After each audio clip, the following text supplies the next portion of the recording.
ছাড়া আল্লাহর সামনে দাঁড়িয়ে সুপারিশ করে।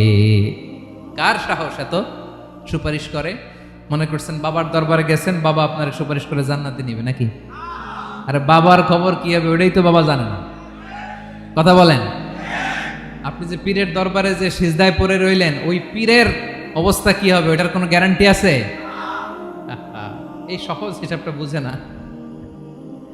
আপনি যেই দরবারে যে মাথা ঘষেন, যেই দরবারে যে সেজদা দেন, যেই দরবারে যে মানত করেন, যেই পীরের পায়ের মধ্যে পড়ে থাকেন, ওই পীরের অবস্থা কি সেটাই তো সে জানে না, ঠিক কিনা? কেউ সুপারিশ করতে পারবে না। তবে হ্যাঁ, আল্লাহ যদি কাউকে দয়া করে অনুমতি দেয় তাহলে করতে পারবে, তাহলে পারবে। সেই কিয়ামতের দিনটা বড্ড ভয়ঙ্কর, কেউ সুপারিশ করার সাহস পাবে না। আরে আমার অবস্থা কি আমি জানি না, আমি আবার কারোর জন্য সুপারিশ করবো?